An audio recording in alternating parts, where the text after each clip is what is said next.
Maybe we could jump into the Iliad, but you're right that human mortality with regard to the Iliad is at the center of it all.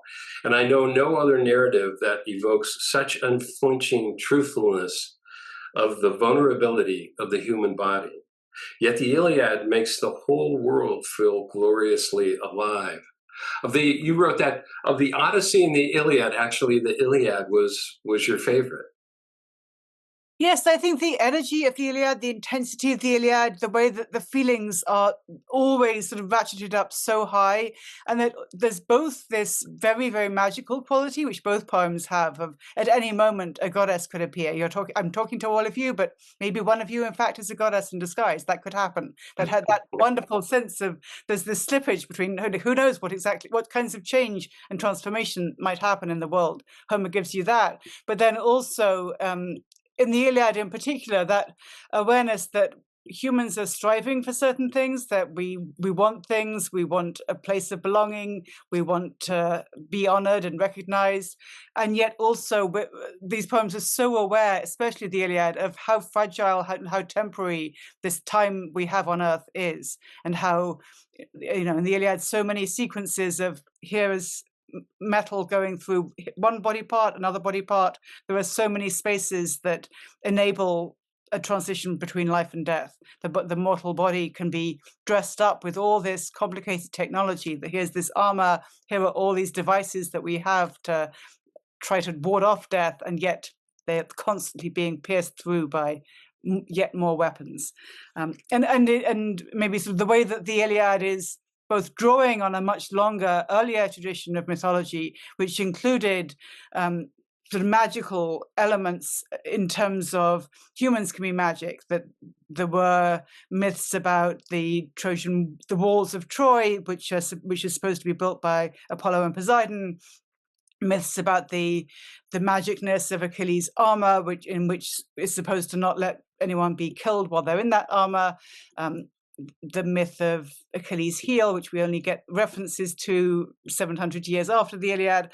None of that is sort of at the forefront of the Iliad itself. Instead, we have this sense of the story itself within the poem is about human beings in conflict with each other and in conflict with themselves. And that question of how do we wrestle with conflict, and is there a way to move beyond conflict? I mean, I think this relates to themes of the distinction between pain and suffering, but how do we like that centrality of conflict as opposed to the centrality of you can use magic and make it all go away, which is a possible way of telling some of these stories, but that's not how the Iliad chooses to tell the stories. Yeah. Can you give us a kind of an arc of the story, and then maybe we'll do a reading or something? Sure. Yes. So as I already hinted, the Iliad is as the name suggests, Ilium is Troy. It's an epic poem based on the already existing traditional stories about the Trojan War, composed in a weird poetic version of ancient Greek. It's a weird poem for many reasons, not least because it doesn't tell most of the myths that were already associated with the Trojan War.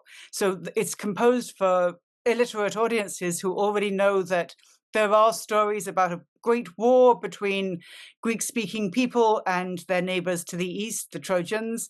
The myths in the background include the idea that Paris, a prince of Troy, was set as the judge between three goddesses, Hera, Athena, and Aphrodite. He chose Aphrodite, the goddess of sex, who promised him what he saw as the best prize, which was Helen, but Helen happened to be married to someone else. So he abducted her from her Greek husband, took her back to Troy, prompting the Trojan War. And all of that is in the background of the Iliad, but it isn't what's told in the Iliad. What's told in the Iliad is not primarily conflict between us and them, between Greeks and Trojans, but instead between Greeks and Greeks, between Trojans and Trojans, between gods and gods. So the poem starts with the menace of Achilles. It starts, "Men ina edatha pelea do Achilleos, ulomenen, hermuria kaios alge etheka, polas diftimus psuka saidi proiepsin, hero on autus teoloria tucap cunessin, Oio noisite daita, dios te le tobule, exudeta prota diaste tenerisanta, atredes tenaxandrun, kai dios Achilles. So it sets up in the poem, goddess, sing of the cataclysmic wrath of great Achilles, son of Peleus, that caused the Greeks immeasurable pain, and sent so many noble souls of heroes to Hades, and made men the spoils of dogs, a banquet for the birds. And so the plan of Zeus unfolded, starting with the conflict between great Agamemnon, lord of men, and glorious Achilles. So it's a conflict between these two Greek commanders. Achilles, who's the swift-footed best athlete among the Greek encampment, and Agamemnon, who's the richest. He's like the Jeff Bezos of the Greek warriors. They each have their own superpowers. So it's a conflict between them over who gets to enslave a particular woman. All of the Greek commanders have accrue wealth, privilege, status through both getting wealth, physical wealth in the form of weapons, and also enslaving, capturing women. Achilles loses honor and face among his companions because Agamemnon, in response to a plague sent by the god Apollo, takes Achilles' woman from him and humiliates him in front of others. So Achilles then begs his sea goddess mother, Thetis, to restore his lost honor by ensuring that while he sits out of the battle, doing nothing, not fighting, not moving his swift feet, the Greeks will do terribly badly in his absence. And in Achilles' absence, the Greek warrior Hector triumphs, manages to move closer and closer towards the Greek encampment, threatening to set fire to the ships. Achilles' dearest person, Patroclus, begs him to either go out and fight and save the Greeks, or if he won't do that, at least to let Patroclus go in his stead to fight Hector away from the ships. Patroclus does that, and Achilles begs him to turn around again before he goes too far. And inevitably, Patroclus does go too far, keeps on fighting, and is killed by Hector. So then Achilles' rage shifts such that he's no longer furious against Agamemnon. Instead, his quasi-divine fury is directed towards Hector and all the Trojans. And he has this sort of infinite grief and infinite desire to destroy, which then doesn't change even when he's killed Hector, even when he's still humiliating his dead enemy, and persists until in the final sequence of the poem, in the last two books, there's this sort of recognition on the part of Achilles that these human institutions and communities of being able to grieve together and do things together, even if they're not ever going to get you back the losses that you've experienced. Loss is not necessarily, you can't necessarily get things back. You can't get back the person you've lost. You can't get back the honor you've lost. Being angry doesn't change it. None of this changes it. And Achilles sort of takes the whole poem to have some kind of partial recognition of that insight, that all we have is these inadequate forms of human community. And so the poem then ends with the meeting of Priam, who comes through the Greek camp to beg for his son's body back. And so another sort of thread in the poem is Hector leaving home again, Hector leaving home again, and then finally coming home to his family once he's dead. And then we end with grief. So we've moved from rage to grief. Yeah, touching on the death of Patroclus, it seems is such an important event, because it really turns Achilles from being idle to being active, which is basically how the Greeks won. But I thought it really interesting that Apollo intervened into that, and Achilles and Patroclus, it's been known very historically for a long time that they were very, very close, if not lovers. They were, very, very tight friends. And the way that Apollo sort of disarmed Patroclus, to me, was almost like he was undressing him and allowing and giving him a vulnerability, which ultimately ended in his death at Hector and others' hands. Yes, I mean, I think it matters that it's multiply overdetermined, right? I mean, that there's this way that, and also I noted before that there were probably pre-Iliadic traditions that the armor of Achilles was supposed to be magical. So Apollo sort of has to take the helmet off for Patroclus to become mortal. But there's also a way that this momentous event, it can't just be a human who's doing that because it's too important for that. So there has to be divine intervention in order to mark the how much does this event matter. And also, of course, Apollo has a particular role in this poem, that the whole thing is prompted by Apollo's priest being angry because his daughter has been taken, and then Apollo prompting plague through the camp, which then forces Agamemnon to take some kind of action. So Apollo is both he's repeatedly defined as the god who operates from a distance. He's the archer, Right. never goes straight up towards someone to do something. He's associated with the sun, and yet he also has this really important role in terms of overseeing where is the narrative going to go and who's going to be vulnerable now and what kinds of vulnerability will humans have, either through mortality or disease, or prophecy is also another of his spheres, foreseeing death. We you had talked about maybe reading something on Andromache. I don't know. Is that from book 6, perhaps, or when Andromache, that's Hector's wife, says goodbye to him, and it's just very touching because the sun is there, and Andromache knows that she may not see Hector again, and all the implications of that, of her, being forced into slavery and perhaps the son killed, and just all of these terrible things. And the goodbye is just very, very tender. Mm-hmm. Sure, I can read that. I'm going to just a short bit, or Sure. Well, short bit is difficult because it's a little bit longer. So let's focus on Hector rather than Andromache because it's very long. So as you say, there's this. I already emphasized that Hector is constantly leaving home in the Iliad, and this is one of those momentous moments when Hector says goodbye at the start of book 6 to his parents, who each of whom beg him to stay and try to get him not to leave the city walls, where they know he's likely going to his death. And then we have this further goodbye scene between Andromache, the little boy, and the enslaved woman who's taking care of the kid, who comes carrying the child out to the city walls, because Andromache has come with the baby and the enslaved woman to see what's happening in the war and to look for her husband while he's looking for her, and she begs him not. And I think it's sometimes sort of misremembered that what she's doing is begging him not to fight. That's not what she's doing. She's begging him to fight in a more defensive, safer way, such that he'll have at least a shot of being still alive in a few weeks. And he refuses that plea. I guess I'll read just a couple of lines in Greek, and then I'll read a little bit in my translation.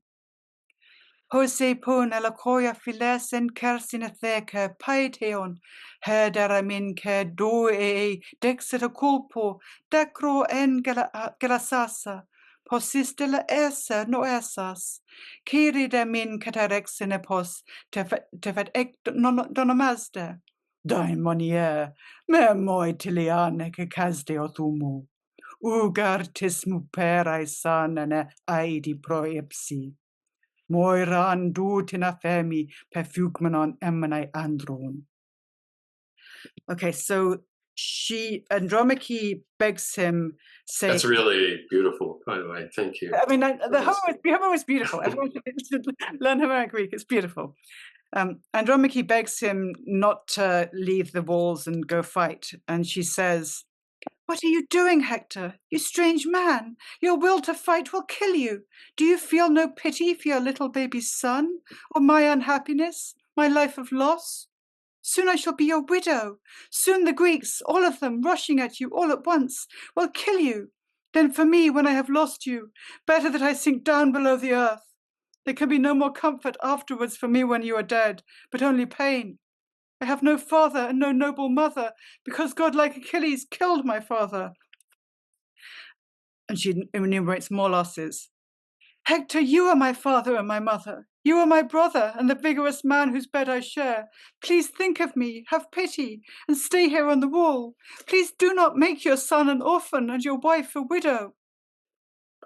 Great Hector in his flashing helmet answered, Woman, I care about all these things too, but I feel overwhelming shame in front of the Trojan women in their trailing dresses, and Trojan men if I shrink back from war as if I were a coward. And my spirit tells me I must not stop, for I have learned always to be a warrior, and fight among the frontline champions of Troy, to win great glory for the king my father, and for myself. You see, my heart and mind know this for sure, that there will be a day when holy Troy will be destroyed, and Priam, lord of the Ashwood spear, and all our people. But no one matters more to me than you. No pain that anyone in Troy will suffer, not even Hecuba or High King Priam, not even all my many noble brothers, who will be slaughtered by our enemies and fall amid the dust in days to come. No pain of theirs affects me more than yours. One day some bronze-armed Greek will capture you, and you will weep, deprived of all your freedom. Then you will weave to serve another woman in Argos. You will have to carry water from river Hippareia or Mysias, entirely against your will but forced by strong necessity. And sometimes people will see you weeping there, and they will say that woman used to be the wife of Hector, who was the greatest champion of Troy during the Trojan War. When they say that, your pain and grief will feel brand new again, because you do not have a man like me to save you from the day of your enslavement. But as for me, I hope I will be dead, and lying underneath a pile of earth, so that I do not have to hear your screams or watch when they are dragging you away. Then noble Hector reached towards his son. The baby wailed and wiggled back to snuggle into his well-groomed nurse's lap and dress. The child was scared by how his father looked, shocked at the terrifying horsehair plume that nodded at the top part of his helmet. His loving father and his mother laughed. Hector immediately took off his helmet and put it on the ground. It glittered brightly. Then glorious Hector kissed his darling son and took him in his arms to rock and cuddle and prayed to Zeus and all the other gods. Zeus and you other gods, please let my son be just like me, admired among the Trojans, strong and successful on the battlefield, and powerful enough to rule in Troy. I hope they say when he comes back from war, this man is so much better than his father. I hope he kills an enemy of ours and brings his blood-stained arms and armor back and makes his mother happy. With these words, he gave his son to his beloved wife. She let him snuggle in her perfumed dress, and tearfully she smiled. Her husband noticed and pitied her. He took her by the hand and said to her, Strange woman, come on now. You must not be too sad on my account. No man can send me to the house of Hades before my time. No man can get away from destiny, first set for us at birth, however cowardly or brave he is. Go home and do the things you have to do. Work on your loom and spindle, and instruct the slaves to do their household work as well. War is a task for men, for every man born here in Troy, but most especially me. When he had finished speaking, glorious Hector picked up his helmet with its horsehair plume. His loving wife set off for home, but kept twisting and turning back to look at him. More and more tears kept flooding down her face. Quickly she reached the rich and well-built house of Hector, killer of men, and there she found a multitude of women slaves inside. She prompted all of them to start lamenting, and so they grieved in his own house for Hector while he was still alive. They knew that he would never come back home again from war. He would not get away from fierce Greek hands. Yeah. And, it's a huge subject, which we could spend many hours on, but with the women of Homer and the goddesses of Homer and their relationship with their warrior men and their relationship in society. And what are your thoughts on that? I feel like it's a big topic, and I also feel that passage really speaks to the men of Homer as well, right? I mean, it really speaks to the pressures of a masculine role and the way that Hector very much sort of speaks to being socialized into masculinity and into a particular role as a warrior, and that he's sort of trying to insist on a particular gender norm for Andromache as well, right? I mean, that he's his instructions to Andromache have to do with what is the proper way to be a woman or to be an elite woman. You go back home and instruct the slaves and make them do the weaving. And my role as a masculine warrior is war is a task for men, for every man born here in war, most especially me. So to me, it doesn't make sense to analyze women without men, right? I mean, within the mortal realm of Troy and also within the realm of the Greek encampment, they're defined against each other, and also they're contested areas. The question of what does it mean to be a man is debatable, right? Because she's giving him a different option for what he could do as a male warrior. She's offering herself as she's still a woman, even while she's coming to the walls, begging him to do something different. So to me, there's I mean, part of what there were so many things I love about the Homeric poems, and maybe one way of saying a piece of it is just that they're not simplistic about this is what it is to be a woman is just one thing, or being a female is just one thing. You know, they're very much sort of presenting you with this whole range of different possible ways to inhabit different social roles and to respond to the pressures of shame and the desire for praise, the desire to fit into a community, and then presenting those both as predetermined but also as choices. I mean, the Hector's making a choice here, even while he's invoking these concepts of destiny. And I guess then one other thing to say about that is just the way that the Homeric poems are so rich in terms of how many different social roles they have beyond gender as well, and those intersect with gender, right? That we have, as I was emphasizing before, this is a scene of a household rather than of a biological family, where the silent enslaved woman who's brought the baby and is holding the baby. I mean, just remember that the Homeric poems were performed, they're performative. We're imagining bodies in space as well as words on the page. That the presence of an enslaved woman, as well as the elite non-enslaved Andromache, as well as the baby who will soon be dead, as well as the man, sort of give us these images of how there are different ways to be positioned in that social position of being a woman. It's different if you're enslaved. It's different if you're a goddess. It's different depending on whether you're an Olympian goddess like Hera, who's the most powerful of the goddesses, or if you're Thetis, who has this somewhat more marginalized but crucial role within the realm of the gods in the Iliad. Yeah, great. And you've written so much on it. It's so great. So I would suggest that people go and read what Emily's written on that. So I'd like to hop to the Odyssey, so we have time. But let me just read what you wrote at the end of your Iliad introduction, and you alluded to it in the introduction. You already know the story. You will die. Everyone you love will die. You will lose them forever. You will be sad and angry. You will weep. You will bargain. You will make demands. You will beg. You will pray. It will make no difference. Nothing you can do will bring them back. You know this. Your knowing changed nothing. This poem will make you understand this unfathomable truth again and again. That's just so lovely, so well written. Thank you. So, off to the Odyssey. Tell me about a complicated man. And then we're going to hand it over to John and Allison and Tess. Tell me about a complicated man, Muse. Tell me about how he wandered and was lost. So the Iliad, of course, is the poem of the Trojan War. The Iliad is the poem of the Trojan War. The Odyssey is the poem of one of the many nostoi. Nostos is the Greek word for a journey home. It's the journey. It focuses on the aftermath of the war, what happened afterwards to the people who'd survived the war, the few people who've survived the war and are making the dangerous journey back to their homelands. The longest, both in terms of space and time, of the warriors from the Iliad who are making their way home is Odysseus, who's our protagonist, of course, in the Odyssey. So it's a sort of companion poem to the Iliad, in that it's again a story about a goddess who tries to restore her favorite mortal man's position in his society and restore his lost honor. So Odysseus, we meet him first in the Odyssey in this very distanced position. He's also in a very disempowered and dishonored position, in that he's the he's living with a goddess called Calypso, very distant from any human habitation or even divine habitation.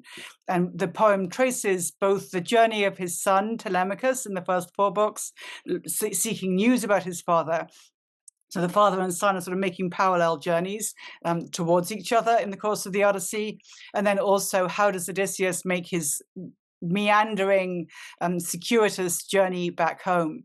And the poem, it has this central theme of nostos, of homecoming, the word from which we get nostalgia, and also this central theme of xenia, the relationship between of strangers, right? Of how do we relate in a time of peace, of not all-out war, which is what we were in the Odyssey and the Iliad, of in times beyond the battlefield, how can people encounter those who are not like them, whose food ways are not like them, whose communities are not like them, who aren't part of your family? Are there ways to have intimate connections with other human beings who are different from us, that don't result in violence or oppression in the way that encounters between strangers in the Iliad tend to involve spears going through eyeballs? And that happens in the Odyssey in the end too, but it doesn't always happen between strangers in the Odyssey. There are other possible models for how strangers can encounter each other. The Odyssey is, I mean, like I already said, that the Iliad is a weird poem about the Trojan War, about the myths. The Odyssey is also a weird poem about homecoming, in that Odysseus comes home geographically halfway through the poem. So you might think it's going to be all over as soon as he gets to Ithaca. Nope, you're only halfway through, because it turns out that homecoming doesn't just mean being in a particular location. It means something about the particular relationships, that in order to come home, Odysseus has to rebuild or reconnect, have these recognition scenes with each member of his household, including the poor dog, who's, when once 20 years have gone by, the dog is pretty old, and I won't spoil it for you, but it's very sad.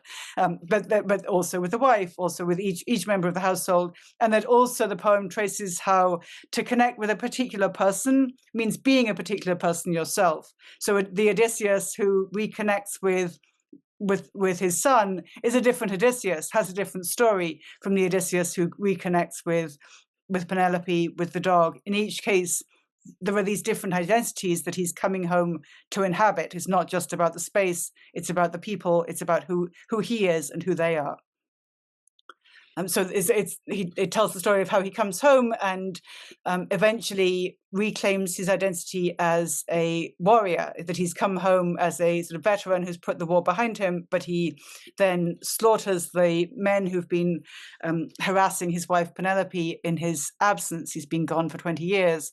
And also slaughters the 13 enslaved people whom have been claimed by the suitors. And then eventually, and after a long delay in which Penelope refuses to recognize her husband, reconnects with Penelope, reconnects with his father, and even that isn't the end of the conflict. That the war comes back to the homeland in the Odyssey. Right. You suggested two readings. I don't know. Hopefully, we'll have time. Maybe we could just talk about Eurycleia, and he recognizes. She recognizes him after 20 years of being away, and then Telemachus, the son, Eurycleia being the slave woman, old slave woman, and Telemachus, the son, how he's sort of trying to find his way in the world and growing up, and it's a little rough in times, the way he handles the slave girls and his relationship with his mother and etc. Could you just touch briefly on those? Sure. I'm not going to read the Eurycleia passage because I feel like we need enough time to have discussion. Yeah. And of course, Eurycleia is a different category from the enslaved people whom Telemachus slaughters. So in a famous passage of the Odyssey, Odysseus has been disguised by Athena, who can change mortals' appearances and her own appearance at will. She can appear as a bird of prey. She can appear as a man. She can appear as a woman if she wants to. It's up to her. But she can also transform Odysseus into the guise of an ragged old beggar, so he's unrecognizable to the members of his household. But then when Penelope, who's showing good hospitality, instructs the loyal old enslaved woman who used to be Odysseus's nurse to wash the feet of the stranger. The old woman recognizes the scar on his leg, and then we have this sort of backstory. And the Homeric poems have so many sort of flipping between worlds, which happens sometimes on the level of simile, but sometimes on the level of inset narrative. So we have inset narrative of what does Eurycleia remember. She knows how he got that scar in his first sort of exploit as a very, very young man when he encountered a boar on the mountainside. So it's this sort of moment of back and forth in Odysseus's life now and in the past. Which is, I mean, I think you also wanted me to talk about the much later moment. Well, it's kind of that moment where she's washing him, and then she feels the scar of this boy that she hasn't seen in 20 years. This man, it's great. Just that tactile feel. You can see the scar. Feel the scar, right? I mean, also it's really striking that the recognitions happen by different means depending on the relationship. And of course, Eurycleia is someone who sort of has this intimate knowledge of the body of her enslaver because she's been taking care of him since he was a child, and that she has a knowledge of how his body is marked by what he's been through and the pain and wounds that he has that have only partly healed over. I mean, it's also a violent scene, as so many scenes are. So there is actually a connection between the two scenes you asked me to talk about. In that, when Odysseus, he realizes that she's about to cry out and spills the water that she's using to wash his feet.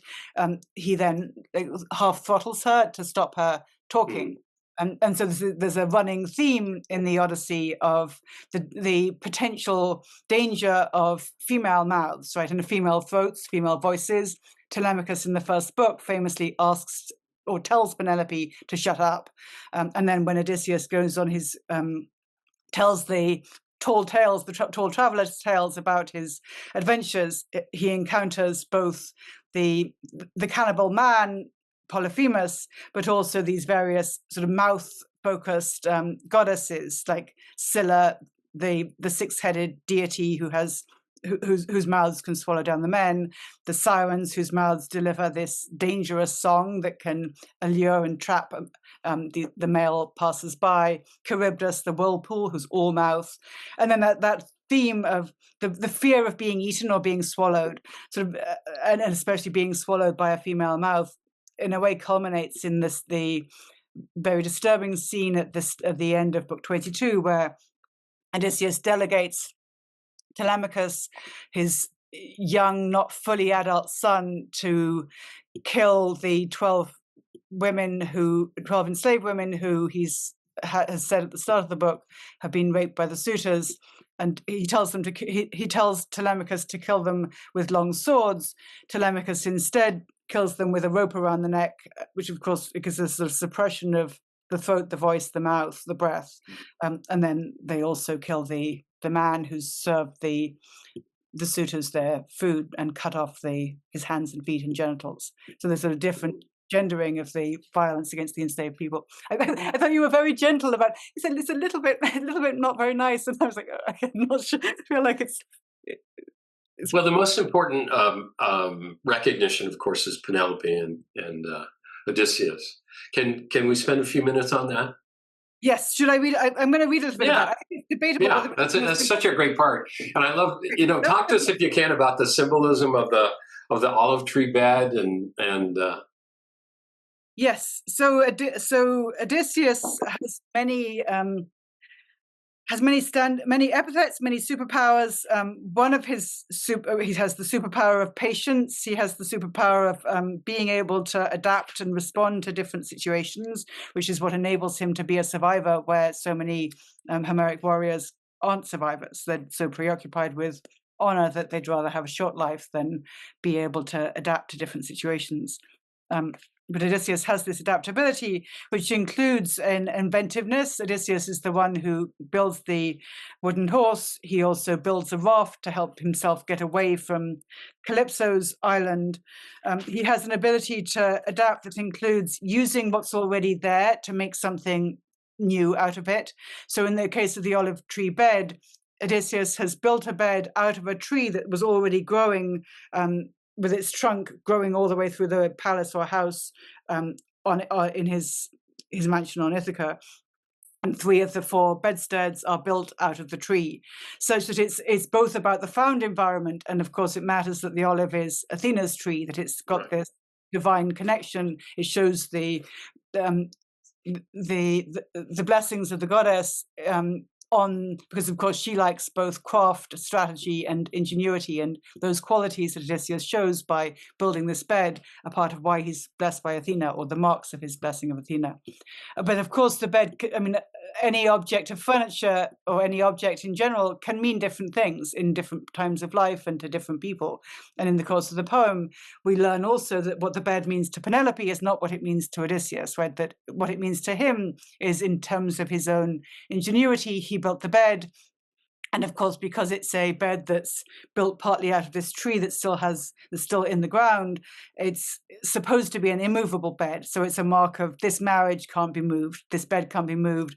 Even if I leave my wife for 20 years, she's going to be exactly the same place as where I left her when I get back, even though she's surrounded by all these young suitors pressuring her. And even though Odysseus gave her permission to remarry if once Telemachus grew hair on his face, right? Right, and of course in the Odyssey, she then all of a sudden, perhaps inspired by Athena, sets the competition that whoever can fire through the 12 axes will be the one she marries. So I mean, her powers have to do much more with strategies of postponement and management of time, and then she doesn't have the capacity to go away, even though she also seems to have this deep devotion to the house, even though she also repeatedly says that the bed is marked by her tears. And that's part of what I mean by it's a different piece of furniture for her, because she's been in that bed crying for 20 years rather than remembering it as an achievement of his, which is what he does. So I was going to read a little bit of that passage. Okay, sure, please. Okay.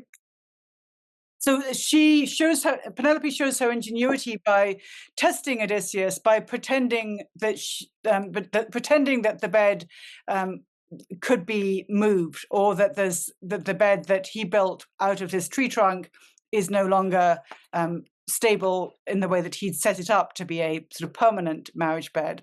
And so she tests him by pretending that she can pull the bed out of the room, move it in the way that you could with any trundle bed that's not built out of a tree that's growing all the way through the house. Wait a minute. Just going to figure out. So yes.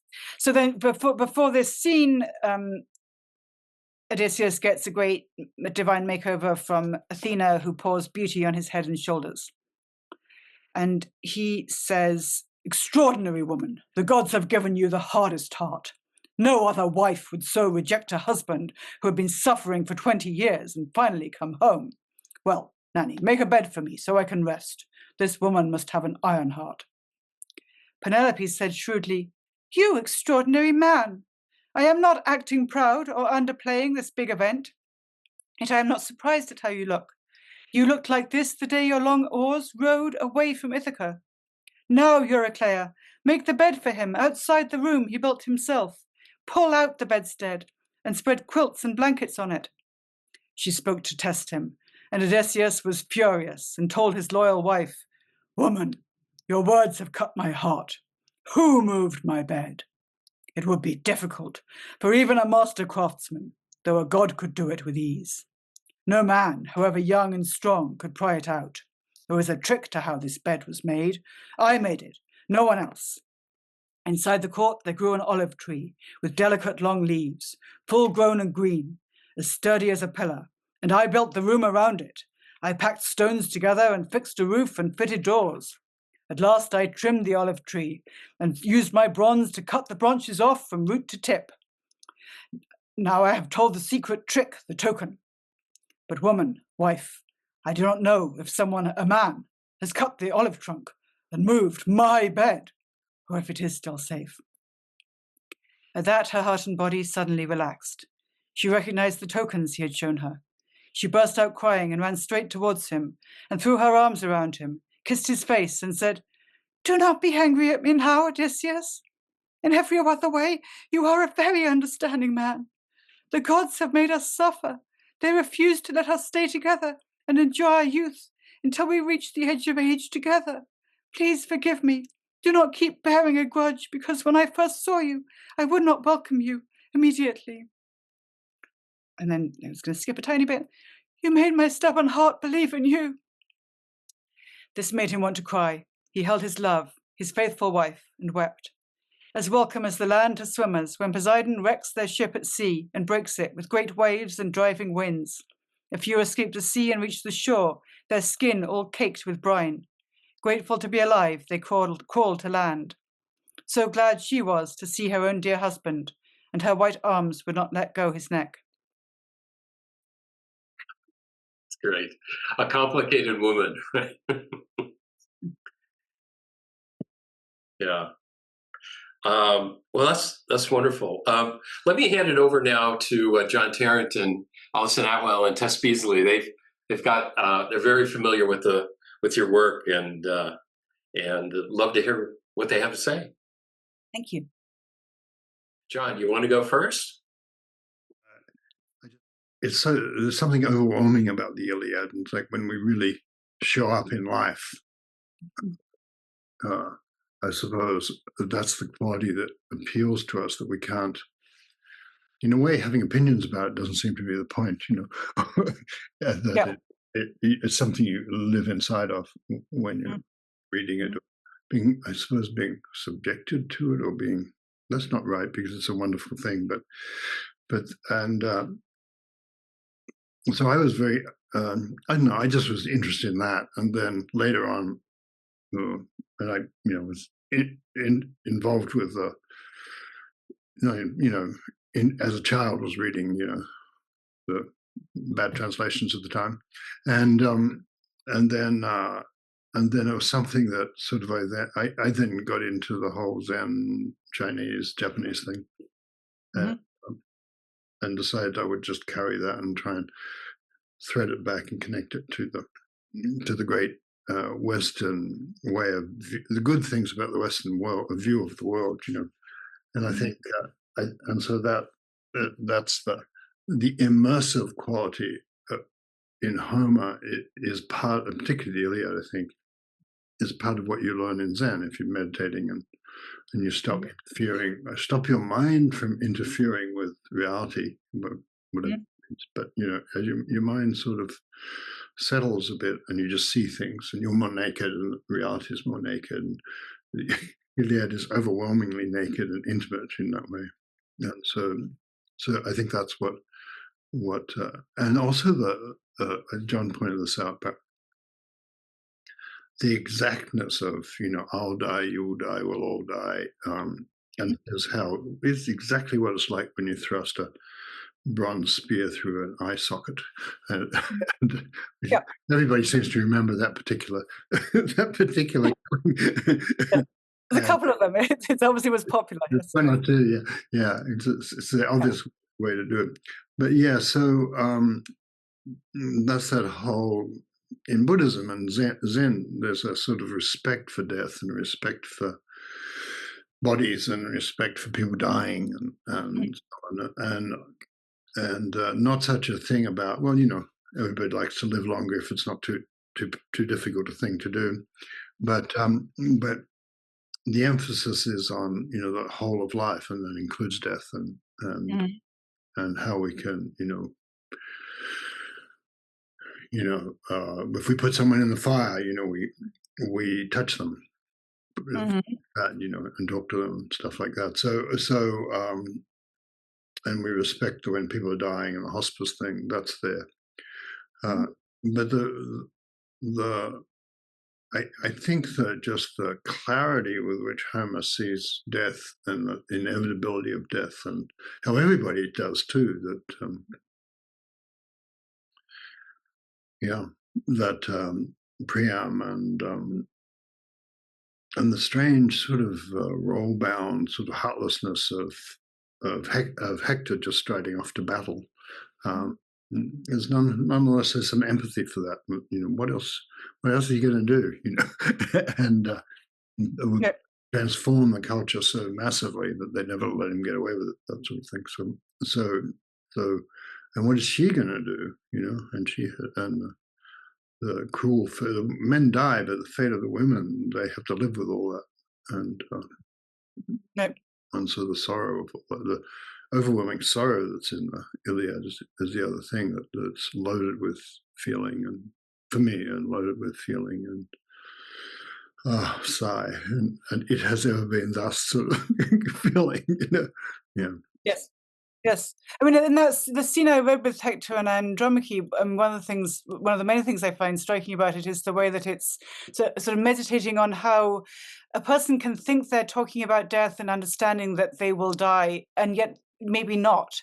Because I think there's a real arc in the poem about, Hector says repeatedly in that scene, he can come up with the truisms about no man can get away from destiny, everyone's going to die. He's saying that repeatedly and repeatedly, and he thinks he knows what he's doing, and yet we also have that sort of, he doesn't actually understand, and that there's a real sense of revelation in book 22 when all of a sudden Achilles' spear is about to come at him, and it's like a bright star. There's a kind of light at that moment of death, of a revelation, and that he has that sort of anagnorisis is the Greek term for it, which Aristotle uses for the best kind of tragic plot, has these moments of revelation or recognition.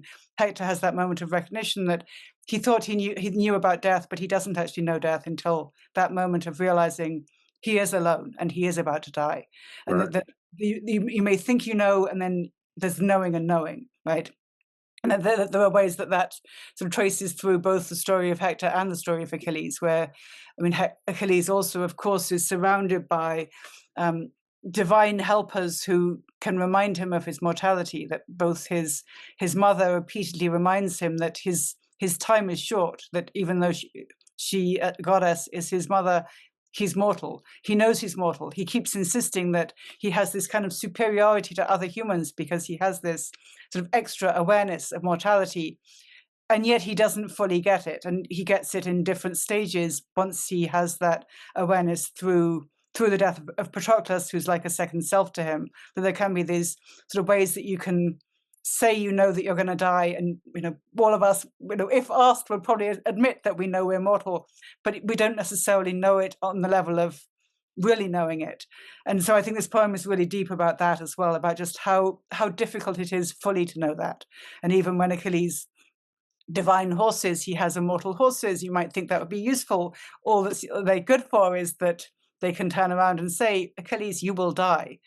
Right. And the immortal horses will not die, but he will die. And he says, yeah, I know.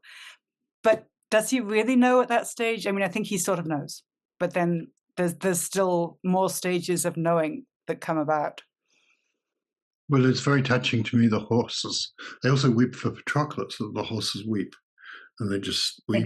The horse characters in general, I mean, Hector's horses are also really moving to me. The horses bowing their heads, weeping, is a very, very moving scene, yes. Yeah. And it sort of speaks to the way the poem is both engaged, centering the human experience and the mortal human experience above all, but centering the mortal human experience within this much larger landscape that includes these immortal beings, includes animals, including immortal animals, but also mortal but hungry dogs, and all this other landscape of even the rivers, the trees are affected by the story of this poem. It's all part of that. And the questions of human mortality are braided in with how do humans relate to the other beings in the universe. Well, that's what you just said is sort of actually illuminating for me. It's true that, as in the poem, we understand death at a successively deeper level as certain events in life happen. People we love die, or we get sick, or come close to death, or whatever it is. And that's a profound thing, and something to be respected about being human, I think. And that, the first time I saw death close up, I was pretty sure I understood I would die and all that, and I did in a certain sense. But then this I guess this love is like that too, I suppose, that we successively understand how to give ourselves and how to surrender. And I think to give ourselves the understanding of death has that quality too. That if we can, maybe it's closely related to love. Or the Iliad says so much about death, but there's plenty of love there too. So. Absolutely, yes.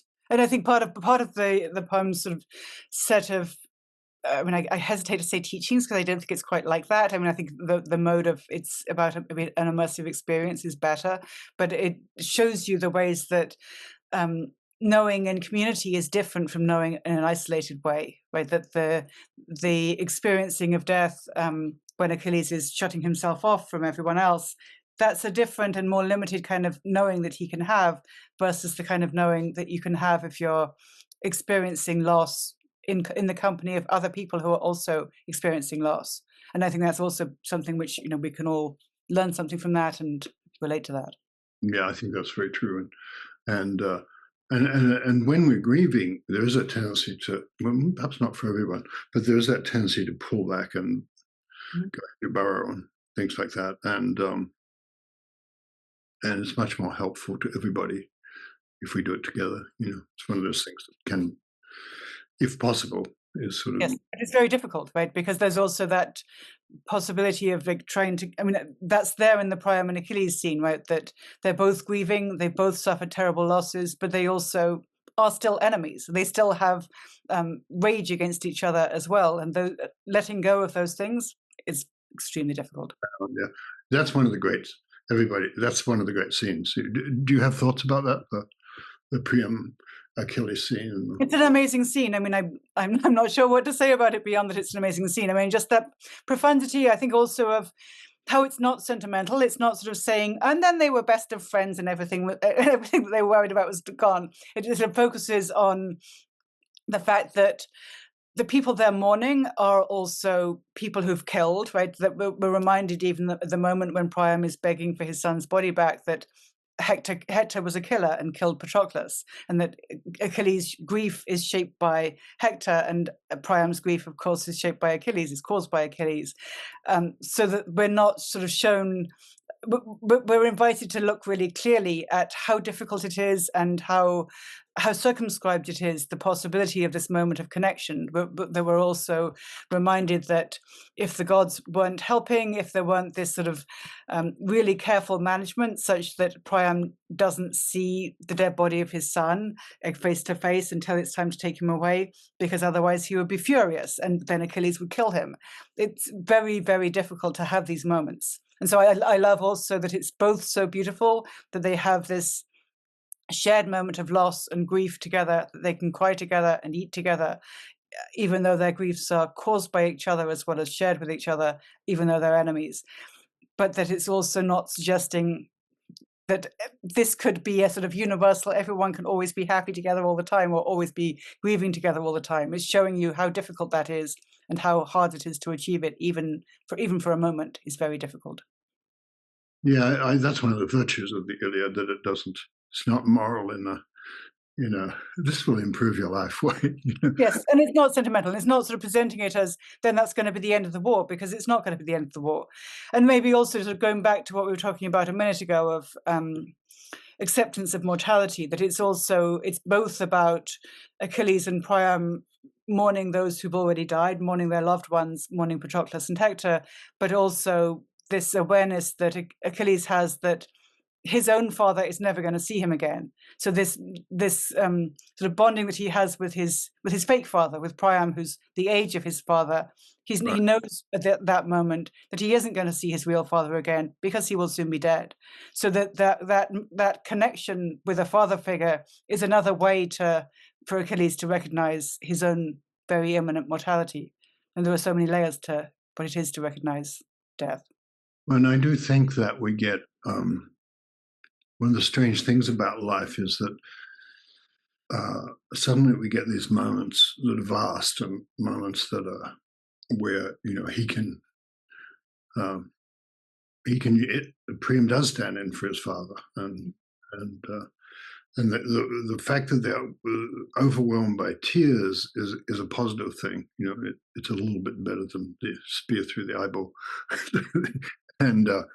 and I think there's a certain quality, the softening quality to the tears, even though the war is going to go on and Achilles is going to, everybody involved in this scene is going to die before the war is over. Mm-hmm. And But Hector gets to go home. I mean, he's dead, but he gets to go home. He gets to have honor in death, and there's value in also the sharing of tears, even temporarily. yeah, and even with your enemy. Even with your enemy, and having the insights that Achilles is also sharing with the enemy, the insights about the universality of suffering, and about the way that grief and loss are eternal, and yet also life goes on through those griefs and losses until we're dead. Right.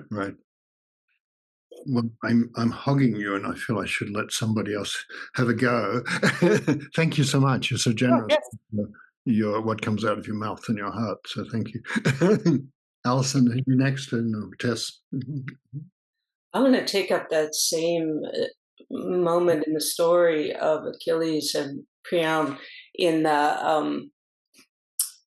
I was so struck when you were describing the Iliad and the kind of the level of violence and chaos and the currents of passionate feelings of longing and sorrow. And it reminded me so much of meditation retreat, I have to say. Meeting with students and sitting with one's own mind is very much a direct encounter with those forces that you feel like you can barely tolerate, which I think the Iliad so beautifully describes with image and with situations. And then the descriptions of the armor too, the way they spend so much time describing the way the armor is particular to each person, and each person has some kind of vulnerability in the armor, very much like a meditation retreat. Love that image. Yes. Everyone has their own defenses, own structures within the mind, and that are trying to block things out, and it never works. But then, as you say, the violence and chaos that's there, as the poem evokes so vividly. And then, I mean, what you say also makes me think about just how there are so many animal similes, right, about the Iliad, about the battlefield, and Achilles is attacking like a lion, and it's as if it's a conflict between a wild boar and a panther, and so on, which I think also speaks to the way that these sort of intense feelings, in the sense of being sort of out of control, which can be there, even beyond the battlefield. We have so many ways that we can be inhabiting mental battlefields, and that those can make one feel sort of out of touch with even humanity, but then potentially with some other version of what would it be to be alive and have these feelings, these energies, and not even be a human being. How do we keep track of that? Yes, and in the Zen tradition, in the tradition that we take up, the koan tradition, you actually, many of the koans, you might become an animal, or you might become a stone bridge, or you might become a star. And it's not to be thinking of that as what it might be, but you actually turn into the quality, that thing itself. And I think that speaks to that scene with Achilles and Priam, where somehow it's not personal grief anymore. It's just grief, like a field of grief, and they can yes. So that reminds me of the way that there's the line in that passage of their mourning suffused the house. So it's as if this both the sound of wailing, but also perhaps the feeling, is sort of become this thing that's like smoke, that's the whole space is filled up with that sort of intermingled particles of grief, which aren't the grief of Priam and the grief of Achilles are not necessarily separate griefs anymore. They're both inhabiting the positions of each other, and perhaps also of the dead Hector, that they're both able to be in these different positions. Yes, and that the insight then comes from from that lived experience from that moment of the dissolution of the barrier, the armor, the dissolution of the armor. Yes. Yes. So, I mean, the fact that you were talking about being a star or being a rock makes me also think of, Achilles tells the story to Priam of Niobe, who had 12 children, and Apollo and Artemis killed all her children. And she was then, of course, devastated because she'd been boasting about she had more children. And she's devastated by grief. And she then becomes a stone. She becomes the mountain, Mount Sipylus, and there was this legend that mountain, which looks a little bit like a woman's face in profile, the water is always running down the rock face. She's always grieving. The tears are the streams that are always running down the river. And so, of course, it's a way of Achilles sort of presenting this image of being the rock who's also the grieving rock, and we're all that mountain. And yet he also then it's a contradictory story, and both parts of the contradiction make sense, because he also then says that Niobe, despite this endless grief, had to eat, and she ate despite her grief. And that tension of she's a rock, her grief is eternal, and she's eating because her grief, she's a woman as well as a rock, which I think also speaks to that way that it's about inhabiting these opposites. Yes, and that even if you are completely one thing in the next moment, or even simultaneously, you're something else. Suddenly you're a lion, or you're a, Tess, did you want to ask any questions or come in here? Sure. I guess I'll pick up right there, which is one of the questions I had. So the way you were describing this, you lived inside this for 6 years, which is sort of amazing. And in our tradition, as Alison was saying, you might have a koan that you live with for a very long time, and it's working on you. And I have 2 questions about that. One is, I believe I read that you were stuck for a very long time, and I wonder what that was like as that was happening. And 2, how did it change you to be inside of this for so long? Mm-hmm. Those are great questions. I don't know how I'm going to answer them, but they were great questions. I mean, I felt so in the case of both the Odyssey translation and the Iliad translation, I felt really stuck for a really long time after I'd signed up to do these projects. And it wasn't that I couldn't read the poems. I'd been reading them and teaching them for years, and in a way living with them for much longer than just the time I was working on the translations, because I've been reading them since I was in college, and before that, even as a teenager, as I was saying before. But I felt sort of stuck with, like, what are the words for this? But I have the original words, and I have a set of feelings that the original poems make me feel. But how do I find other completely different words for that that are going to feel the same and sort of create? I mean, sometimes I think about translation in terms of, like, just following on with that image of a text or as a place to live. The original text is a place to live that I was already living in. But then how do I make a house or a dwelling place out of completely different materials, right? If I've already got this model of a barn made out of wood, and then my job is to make it exactly the same, and yet all you have is Lego. And it's going to be different. How do I even? Maybe I don't even know how to work with Lego. I speak English, and I've been writing English for a long time, but I don't know how I make something that's the same as a barn made out of wood if it's got to be out of Lego. So that kind of stuckness of what even do I do with language, and how do I make it so that I can live with this, and that other people can live in this house, and make it the same despite being completely different. That was the kind of stuckness. And how did you say more about that? That's interesting. How did you navigate that or feel your way? I mean, how did you learn Lego? I felt that the only way to learn it was to keep practicing and to keep trying things out and to keep doing it every day. I mean, to keep that sort of thing of, I'm going to read a little bit of the Greek out loud. I'm going to write in my notebook a possible version of that, and then I'm going to cross it out and do another one, and then I'm going to cross it out and do another one, and I'm going to keep doing that. And I didn't think anything was working for a really long time, and it wasn't working for a really long time. Just calibrating it so that the feelings felt the right amount of intense, but not the wrong type of intense, that the chaos felt real, and that the contradictions felt like they, that they, but whatever it is to feel real, that it had to have a sense of it could land with me and with potential other readers and sound right, whatever sounding right is.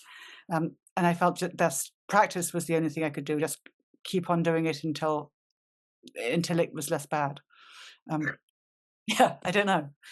No, it maps so much to one of the things I also thought I read was you stayed away from other translations, which I thought was very interesting in terms of what were, the worst way to learn Zen is to read about it. This way is exactly what you're talking about, that you go into your own heart, in a sense, you go into your own lived sense to see what actually might rise to meet it.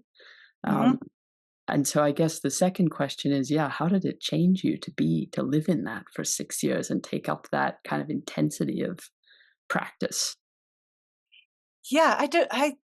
It's hard to reconstruct who you were before, right? I mean, after going through a particular thing, I think it's hard to sort of, I feel like I would have to go back and interview my past self and find out who that person was.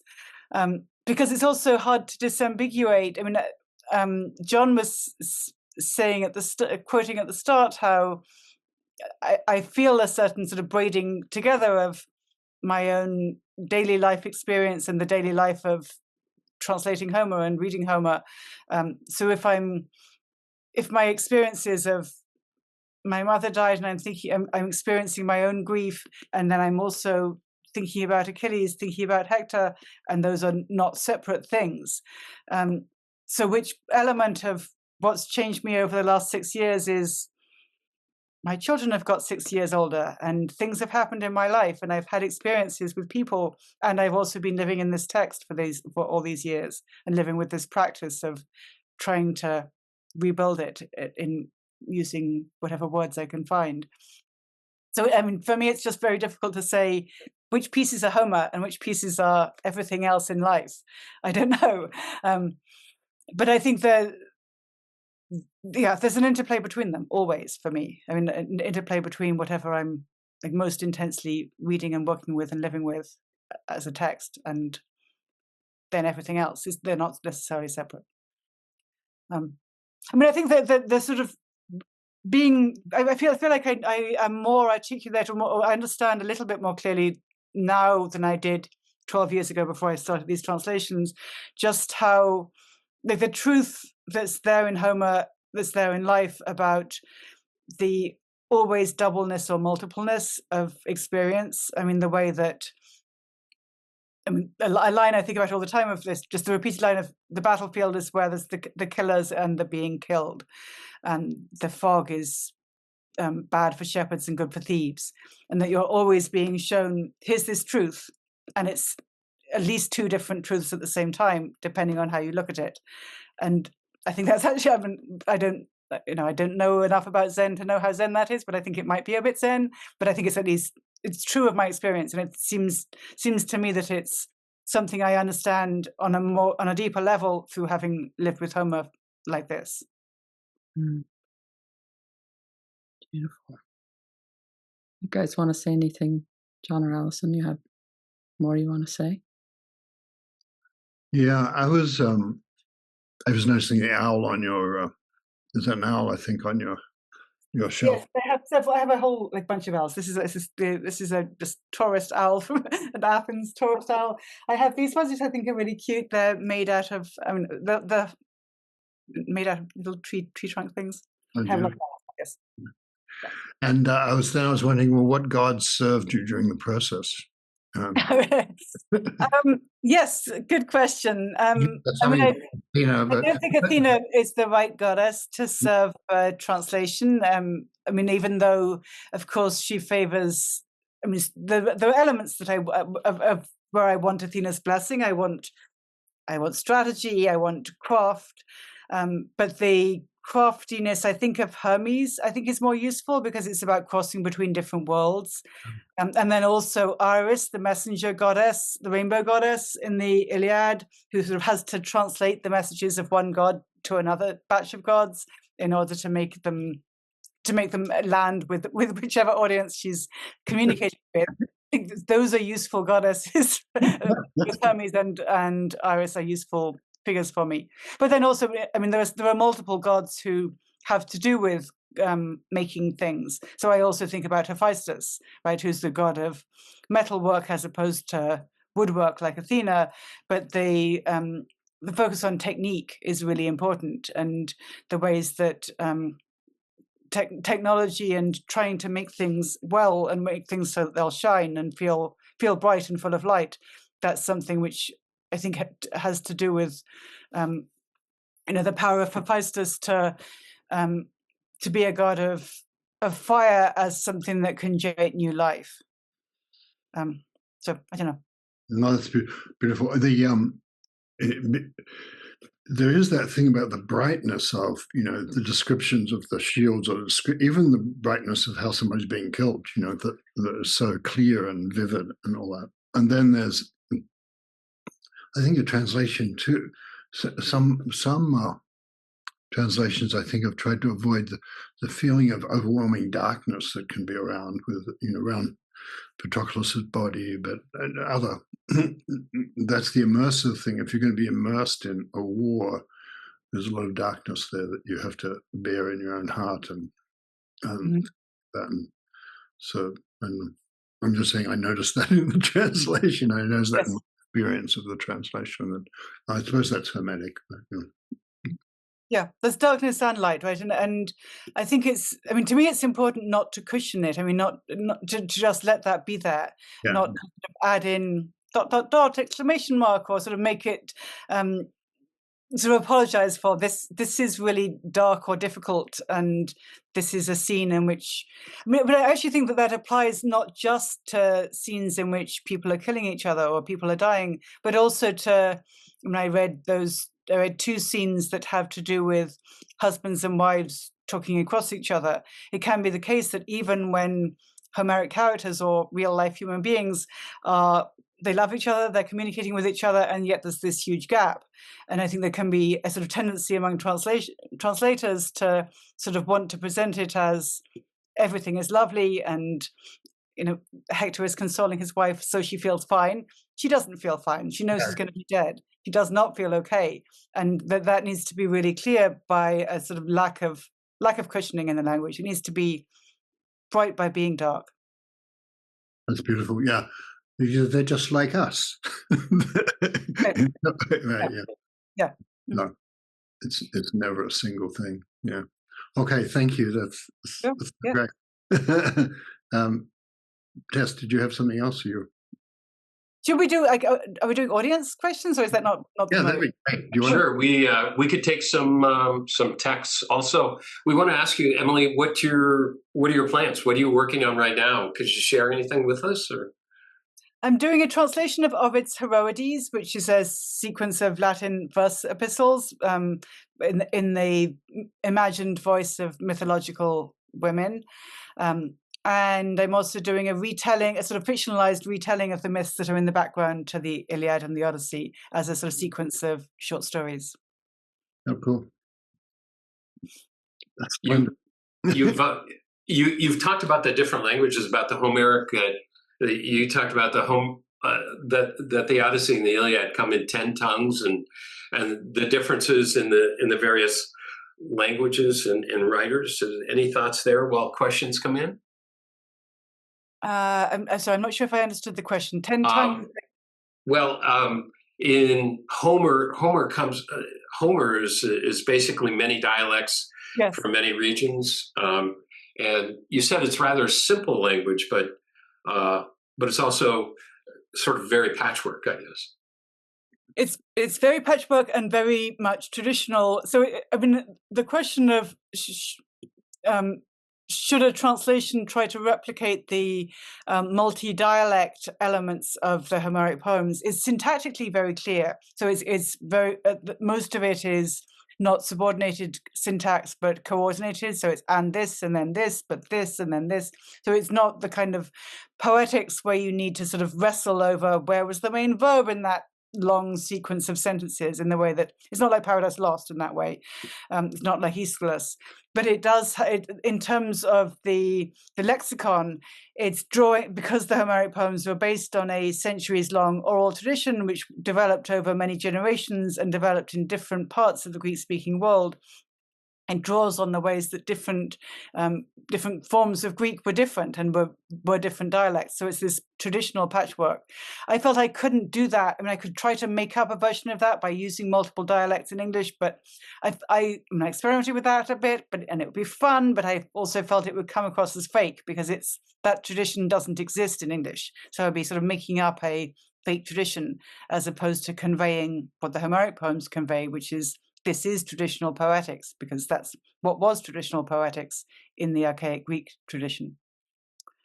In the chat, there's the question about the bust. That is not exactly in honor of the person it's representing, but so my mother had this bust, and it's a bust of Alexander. I'm not sure how much one should honor Alexander, but Alexander the Great. But anyway, I have it there to honor my mother more than to honor Alexander the Great.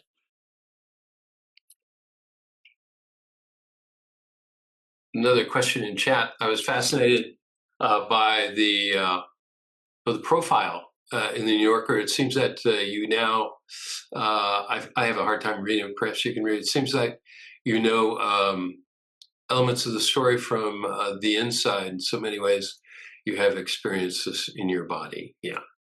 Thank you for that.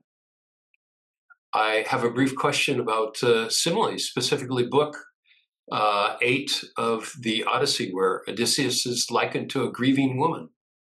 Mm-hmm. Yes, I'm not sure what the question is about that passage. Should I read that passage for people who don't remember it, or should I just talk about that passage? What should I do? We have a few minutes if you could read that. Yes.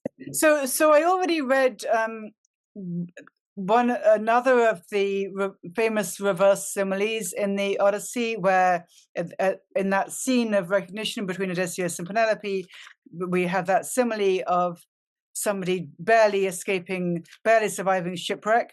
And you may think, as you're first hearing it, this sounds like Odysseus. He's barely escaped from the sea. His skin is caked with brine. He's crawling to shore. He's grateful to be a survivor. And then the main narrative picks up again, and we realize the person who's